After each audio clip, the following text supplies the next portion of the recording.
Now, it's our first customer conversation, and to tell you much more and to introduce our amazing customers, please welcome Scaled Agile CMO, Mike Clarkin.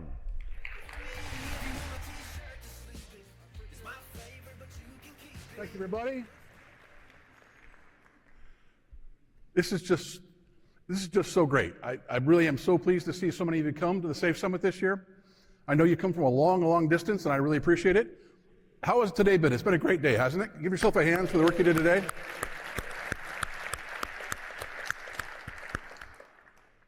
I was reflecting that I've been going to these kinds of events in my career for more than a couple of decades, and this one's quite unique. Aside from the sort of energy you had today, this is a fan club to some degree, right? I mean, this is not your Salesforce conference or your industrial tools conference. This is a real fan club. And I think part of the fandom is that we're all so collaborative. This afternoon and tomorrow, so many speakers from so many companies, from so many partners, from so many industries, sharing their expertise and their experiences just to learn with everybody else.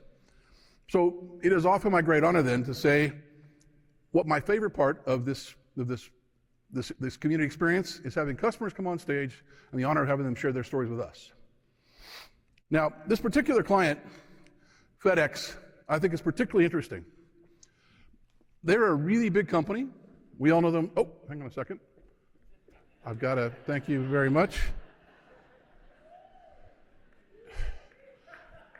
4:20 express delivery. That's on time. That's pretty, hang on a second. I don't know what this is about, but we better check here, right? So,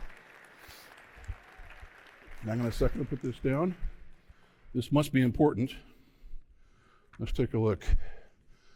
Well, this is from FedEx to Mike Clarkin, approved questions and topics from the legal department. Oh, interesting. I'm going to think on that for a second and put that away here just briefly. We'll come back to that topic. So look, let me come back to FedEx. It's such an interesting story, and let me tell you why I think so. I think they've done something incredibly rare. You know, this is, they'll share a bit more, but this is a $90 billion company. More than 500,000 people of employees, a ton of pride in the kind of way they built their culture, and they have constructed a way to do something so special using SAFE in their portfolio that they can manage billions of dollars in investments. So I just want you to hear a little bit about how they started, the sort of struggles they ran through, how they got to where they are today, and just understand, how you might borrow from their learning. So I'd like to invite on stage first Ken Spangler, the CIO and Senior Vice President of FedEx. Executive Vice President, sorry, Ken. Thank you for being here. Thanks. Have a seat, please. Sure. I'd also like to invite on stage Steve Davis, Managing Director from Accenture, who's been working with FedEx some 8, 9, 10 years now, I think. Steve, great to have you. Fantastic, guys. Have a seat. Let me get my notes. Oh, that's the wrong set of notes. Sorry, Ken. I'm going to put that away if you don't mind. I love it. So maybe let's get started now. Oh, wait a minute. Something else is arriving. Oh, another delivery. This wasn't a 10:30 delivery. Oh, let's see. What did I get this time? How did I get? 422. It's addressed to me too. Was it legally approved answers? No. Well. I'm really poor scripted, so we'll just wing it. Maybe we'll just have a conversation. That would be great. That would be great. Let me get rid of this. Yeah, and I'll get rid of my trash. Oh, sorry. Okay. Oh, you're good. There you go. So I do want to start there. I think part of what caught my attention about this story, part of what I'm really honored to have you guys here to talk about is just the magnitude of what you're doing. When I look at FedEx, I think when we all look at FedEx, we think, a really strong brand and a company we have interaction with every single day. I think from the outside in, we think it's a really impressive company. It must all be running really well, like a really smooth operating, great culture. Today you're going to talk to us about some things that were challenges. What was the challenge that you faced, and what is it you thought you had to change at FedEx to sort of move forward? Well, obviously a broad question to start, and we're a very large corporation. We're global. We operate in 220 countries around the world, and you already gave some of the stats. But one of the other things that was very significant is we're a large federated business. Okay. So, in the history of FedEx, and we're changing that now, but the history was, 4 large segments, operating companies that were all massive multi-billion-dollar businesses by themselves. And then in each of those, there were subsidiary companies, and obviously we're global, we operate all around the world. So, the actual governance of what we were doing and how we did it was different everywhere. And literally, even if you looked at how it was governed, and you go back 10 or more years ago, there wasn't just, governance bodies by OpCo, there was many per OpCo, many per region. And so, there was thousands of initiatives across more than 50 governing bodies. And we really needed, a common way to work and a common way to govern. And truly, to just, be clear, what's the mission we're on and what are we trying to accomplish? So this sounds like more than just about a delivery. This sounds like a much more fundamental, how am I spending my money kind of question. Yeah, obviously in our business, it's an incredible operating network. And we always said for years, FedEx is one of the, world's most unique physical networks. You pick up a package in Shanghai, China, and deliver it to Buffalo, New York, and make it look easier. It's also one of the world's most complex digital networks in the way we operate. So the work, a massive engineering company, a massive technology company, and so, the work that needs done, there's no shortage of demand, and it's really important to, what is the things of value? So it really started with a need to organize what we work on and how we do it. What was the consequence of not being organized that way in the first place? Did you see waste? What were the challenges? Yeah, quite simply, the principles of Agile. We were after, eliminating waste and reducing context switching, and both were significant. A lot of waste in the system, and there was a lot of context switching. And so, that started as the principles of what we were after, and obviously the principles of being a lean, agile enterprise. So I have to ask the question. We've got Steve on stage here with us. It seems like you got a pretty good handle on the principles of Agile. Why did you do this on your own? What was the value of bringing in Accenture? Well, I set up that we were a large federated business, and the journey really started in one of there was different forms of Agile going on in the enterprise. So even then, it was everybody's definition of it, right? Right. And so in one of the, operating companies, the FedEx ground company, where I happened to grow up there. That's where I started my career, and I was the CIO there for many years before I took a more global role. But anyways, at the FedEx ground company, it's the second largest in revenue. It's by far the most automated. It's also the highest transaction, and so technology and engineering demand was significant there. And that's really where we started the journey. And so, the reality of it is, we really started to appreciate SAFe and the need for it, but how to make the journey go, we needed somebody that we thought was an expert in it. And through other contexts and other people in FedEx even, that's really and that's the way I met Steve, is we were starting the journey, how are we gonna lead the true transformation? And that's how, we first met Steve. Yeah, as with most people's journeys, it started with teams, right? Just engineering teams, software development teams, and even a few marketing teams wanting to work differently. But that influence quickly spread, and Ken noticed that within his organization and really started to take an ownership view, leader-led ownership view, but that was for the first year or so, maybe even 18 months. And then, Ken had some interesting experiences at the leadership level that he can tell you about to really not only rely on bottom up, but to have that top-down influence as well. Tell us about that. Well, I would say, very simply, we had great team members kind of bottom up, taking this, championing it, driving to a common model. We were all working together and we were making great progress. Some of the great team members are here today. And we had come a long way, and we were really operating in a safe structure. We were we had actually started our own little framework within the framework, and it was to drive the change. There was 4 pillars that we knew had to be different. We simply called them people, process, architecture, and originally we said communications, but we changed that to OCM, organizational change management. Okay. And what the principle was is, when we talk about people, roles and titles, they had to be different, more modern roles. It wasn't as simple as, oh, that person used to be a project manager, so now we're calling him a scrum master. That wasn't a model of success. So each of those teams were a driver to success, and we were making tremendous progress. But then we needed, we wanted leader-led, right? So we said, we have a bottom-up inertia, we're making incredible progress, we're driving forward, but we wanted it, at the top of the company. So at the ground company, the senior, again, FedEx Ground today by itself is a $35 billion business. It's a massive business. And anyway, so at the CEO level and the whole senior team, of which I was a member, we wanted everybody to be aligned and sponsor it. And the reality of it is, it was chaos. And it ended up, everybody had a different view of what Agile meant or what we should be doing and shouldn't be doing. So what was the tip there that changed that? It culminated with one meeting where it just turned into a knockdown, drag-out fight. There's no other way to say it. I mean, it was just an argument. And so after that, I went to the CEO right after the meeting and I said, listen, if everybody has a different fact base, the old saying in business, everybody's entitled to their own opinion, but you're not entitled to your own facts, right? If everybody has a different fact base of what this is or what we're after, we're never gonna get anywhere. But I know a guy, that's literally how it went. And it was Steve, and I knew he was a world-class expert. I said, one day, the whole senior team together, off-site, and let's look at the math and science of it, and I'll let Steve take it from there. But that was what turned really, so then we began to get to top down, but that day in and of itself was really interesting, if you want to call it. What was that experience like, Steve? I mean, how do you help bring that chaos to something focused in the end?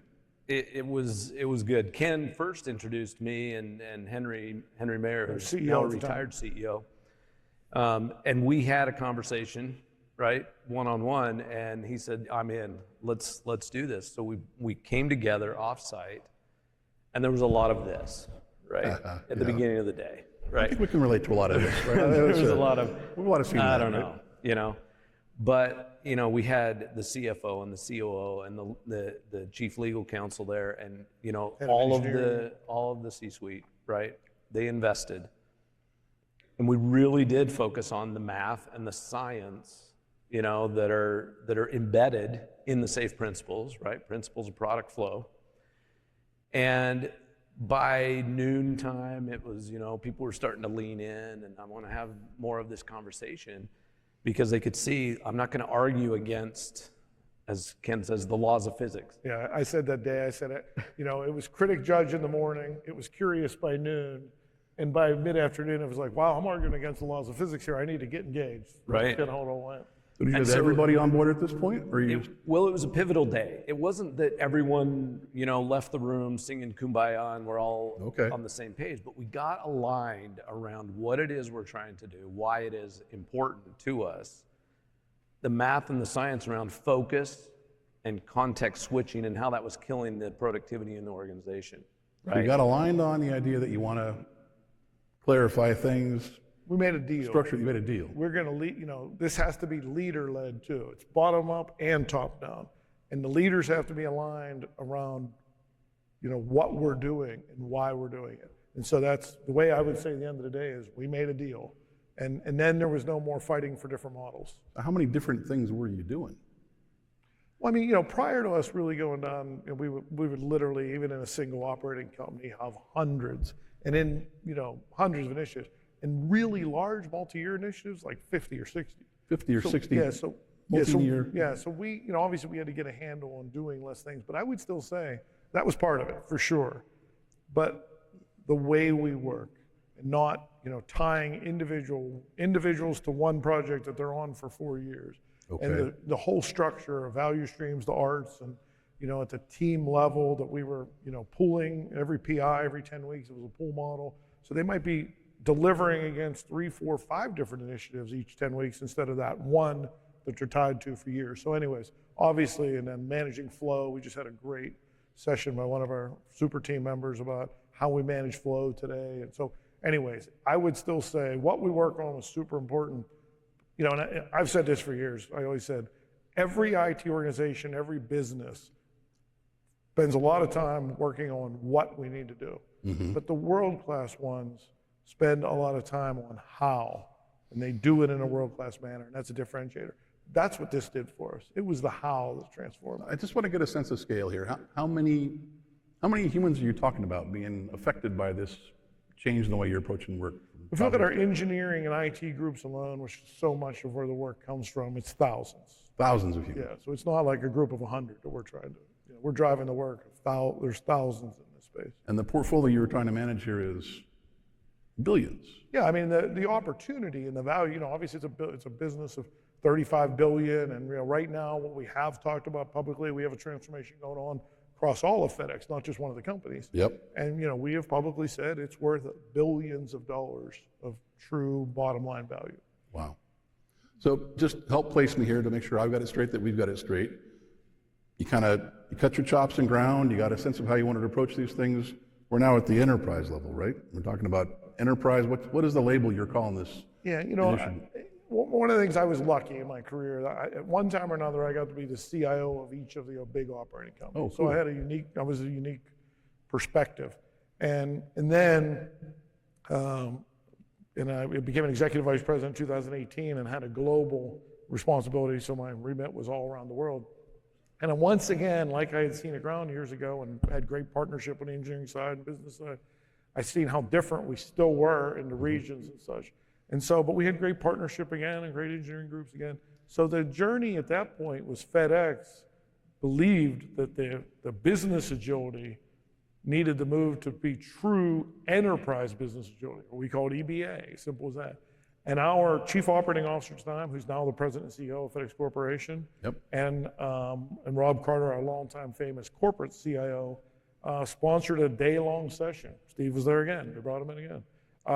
Sponsored a day-long session to align all the CEO level of all the operating companies and the C-suite of the different operating companies to a session that says, here's what this means to us and here's what we're going to do. So that was the beginning of the enterprise business agility journey, which continues today. But fundamentally, we went from more than 50 governance bodies and more than 100, if you look at little ones, to where the whole enterprise is in 10 portfolios. 10 portfolios. And then really 9 portfolios at the enterprise, and 1 that is an enterprise portfolio, a horizontal. So it crosses everything. Yeah.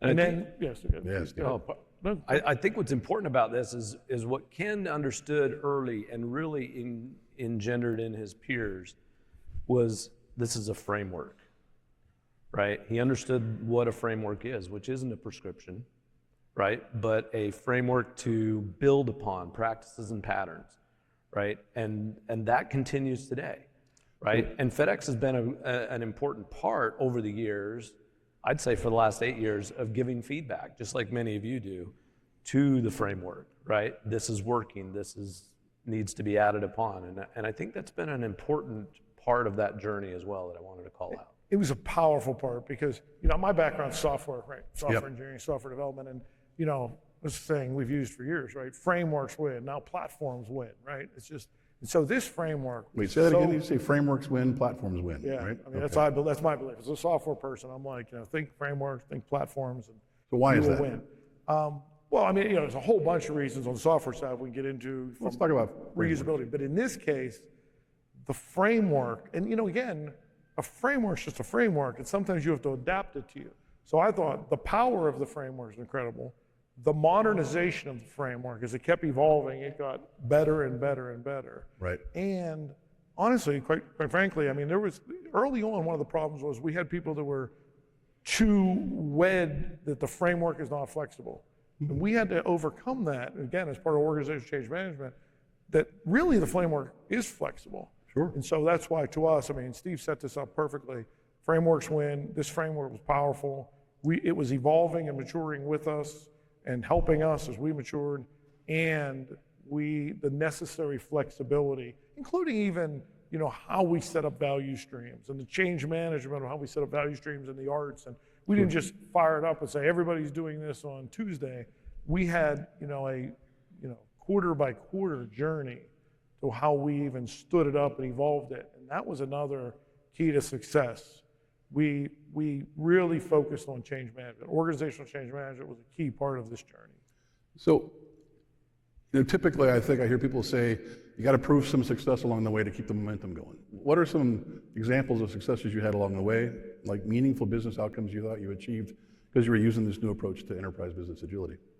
Well, there was quantitative and qualitative. There's a lot of quantitative that basically you could look at everything from our flow and measurable performance to the value and the speed of which generating. But remember how I started. I said, eliminating waste and reducing context switching. There is context switching in a business. If you start and in 5 years you're doing the same thing, you weren't paying attention in business. You were going to be a failure. And the reality of it is our ability to nimbly change and deliver things with speed was incredible. And as a real world example, even some of the things we had to do in the pandemic, there's physical things and network things, there's a lot of system things and a lot of engineering and process things. Had we not been the lean agile enterprise we really are, we would have never been able to change the way we did as a corporation. And the reality of it is, FedEx Corporation grew $50 billion over 20 years, and then in 2 years during the pandemic grew another $25 billion. Another 50%, another $25 billion. In 2 years. But we did so many things different. So that was, really you could look and just see, we're truly a lean agile enterprise. But I think one of my favorite days was, we have development centers all over the world. My team was over the world. I'm in one of our development centers in Colorado Springs, Colorado. And I'm sitting there, and one of our team members that happened to be in our FedEx Freight IT group came up to me and was talking about this, this transformation and working in a, safe framework. And the person said to me, and I've known this person for a while, and says, the best part of this, we feel like a small company again. We feel like a small, nimble company again. And then went on and said a few more things. And then the closing line that just caught me is, God, I hope we never could go back, because I could never go back to working the old way. And that's when I knew, oh yeah, we have something here. Like I knew this, the organization's changing, because when the people that do the work, the most valuable people in our enterprise, the people that do the work, love this and are passionate about it, the rest will take care of itself. First of all, I just, to you, right? We know that's not a small feat, making that kind of thing happen, so I want to congratulate you. That's something else. Yeah. One of the things that Ken always said from early days was go slow to go fast. Okay. Right. That meant a lot to me. In terms of setting a foundation upon which you could build something really great.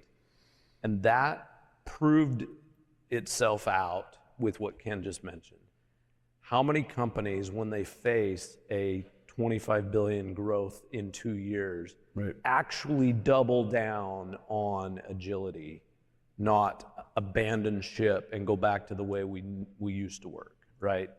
And most of the hard work, and there are team members here today that were and are involved in this this work, of enterprise business agility at FedEx was actually done through the pandemic, right? Wow. And that's incredible. That can't have been easy. Because when stress comes, you revert back to your core habits, and that means that what Ken and the leadership team and the bottoms-up teams had done at FedEx is the hard work of establishing new organizational habits. You said earlier that it's straightforward to decide the what, the hard part's the how.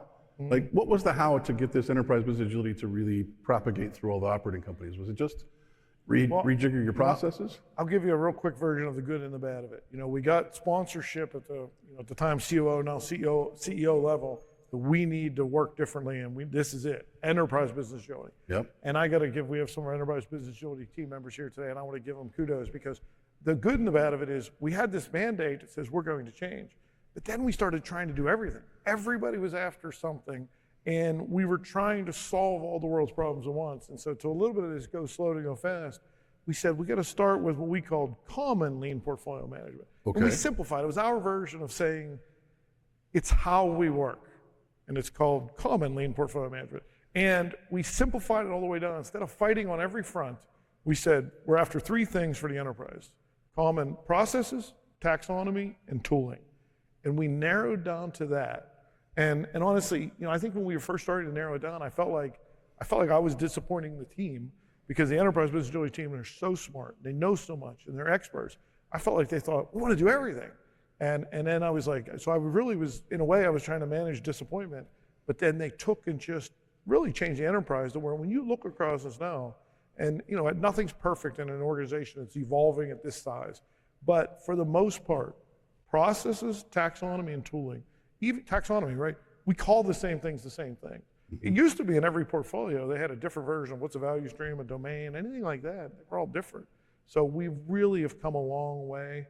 And that team, it was that team. And it was process taxonomy and tooling, and that's it. And then we moved on from common lean portfolio management to enterprise portfolio management. Okay. And what is, the horizontal, the enterprise. And that quite simply was narrowed down to what are truly our ESIs, enterprise strategic initiatives. Yep. ESIs. And then driving towards, and we happen to have a transformation underway that's helped us. So we got a lot of help outside in on this. But what's the value management framework? Truly, what's value? We're a business. You work on value. And everybody had their own version of value before. Now it's a certified value. So how many enterprise strategic initiatives have you got now? So we originally, when we first went to have the first version of an enterprise portfolio management, we harvest things together, and I think it was like, 44, and then we got down to 33. And then our chief marketing officer, our chief customer officer, just a great leader, great lady, Bree Carrer's her name. She was our sponsor with us, and we got it down to 9. 9. So it went to 9 enterprise strategic initiatives. Now we're evolving that right now because we announced a public transformation. We announced a new strategy called One FedEx, where we're integrating these separate companies, and over time we will run as one FedEx. And so we have more enterprise strategic initiatives now, but it's only because the transformation is creating different work. So can you go back a second, because you said something that's really interesting and I want to dig into it. Enterprise value management, like what the outcomes of these initiatives are intended to be. Like, is there a common frame across all 9 of them? We now have certified value, yes. We have a framework to get value, we have a certification process when it's certified, and ultimately a way to track the value, okay? So that is also, that's a complement or a supplement to the Enterprise Business Agility Program. We have this transformation underway, and as part of that, we needed a value management framework. So that's why I said we kind of got some extra help and some extra windage to go fast on that, and that's on something called our transformation program we call Drive. And Drive has been the value management framework, so it's helped us. And what just for the audience, what certified value management at FedEx means is there's input and involvement from technology, from the business, and from finance, right? So that everyone's aligned on that there is value here. It's not just one person saying, I think this is super valuable, it's gonna make us $1 billion and let's go do it, right? We got to everybody showed up with their own business case before we said enough of that. I just have to ask the question, because I'm in a little company and we debate about the 35 key initiatives we have. How do people not feel like they're losing when you're having that conversation? You've got these 9, you're a $90 billion company. It's got to feel like somebody has a thing they wish they could do or a thing they wish they could sponsor. How do you get through that debate now? It sounds to me like you've got the frame, but share an example or like how that works in your leadership team. Well, there's a Drive committee that basically sets what we're going to do and what we're not. Yep. Okay, and it's value based. Okay. So in the past, a lot of the value was interpretation of value. Now it's certified value. So the reality of it is, it's just, I don't want to say cold or harder, because it's not that it's harsh. It's just business, right? It's more visible. It's more clear.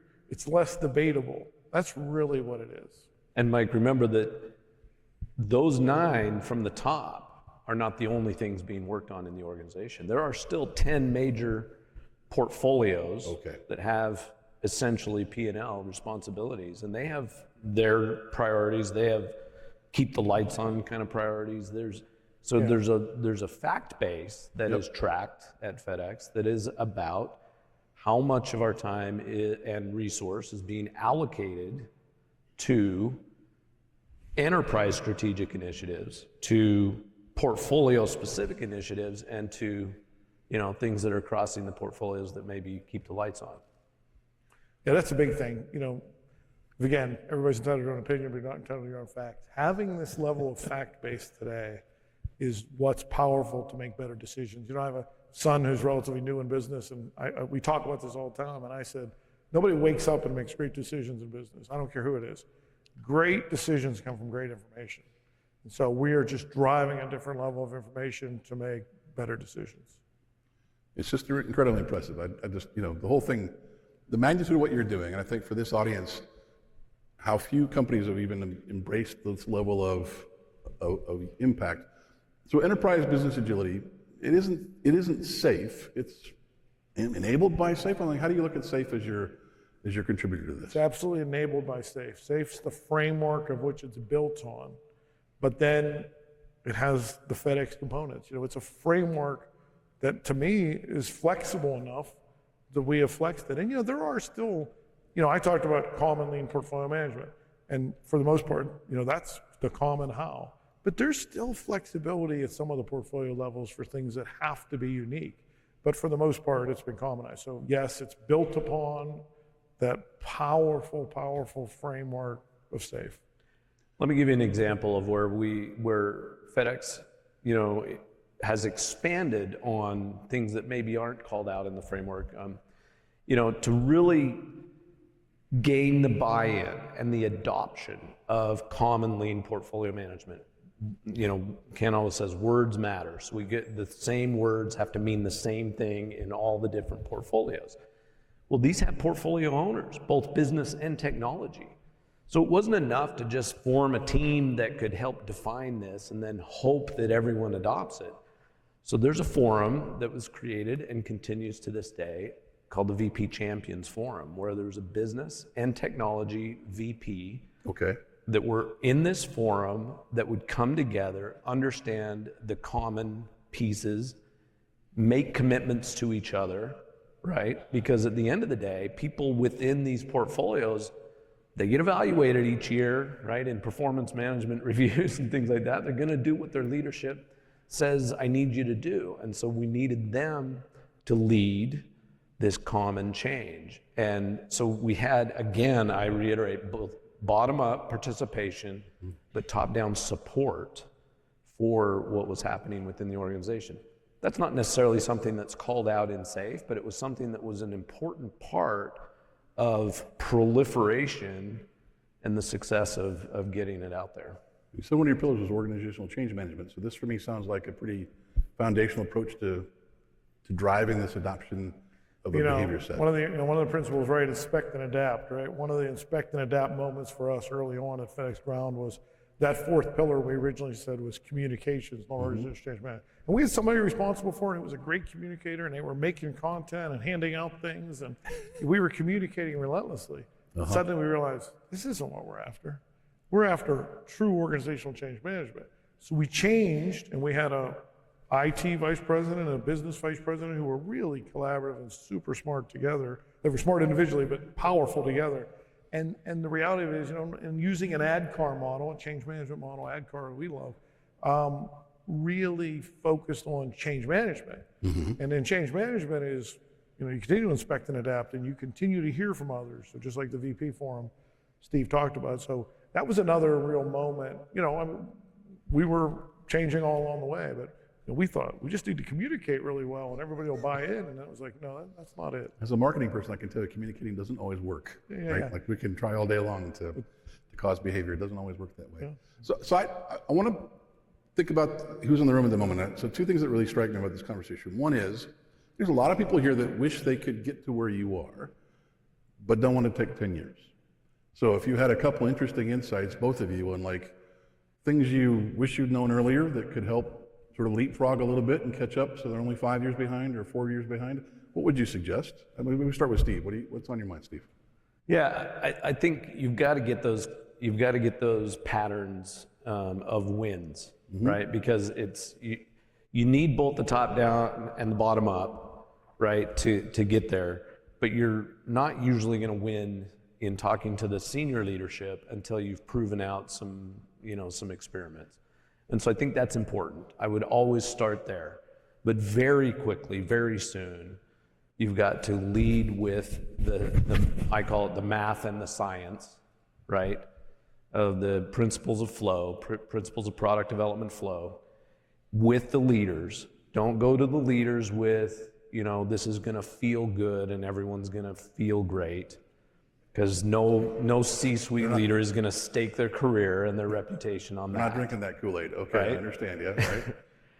And by the way, with Ken pulling together those leaders, Ken actually dove deep and understands everything about the Scaled Agile framework. But I told the leaders, I don't need you to be experts on SAFe. I need you to understand what stops flow and what keeps things flowing through the system, right? And then offer your support. So, it sounds cliche, it's what you all know, but it's important to, prove it from the bottom up, and then to get leader-led from the top down, and not just in IT. And I mean, that's at the enterprise portfolio level that Ken established. Brie Carrera is the chief marketing, chief customer officer, is his partner in that portfolio, right? And so, that's an important part of it as well. Build on that, Ken.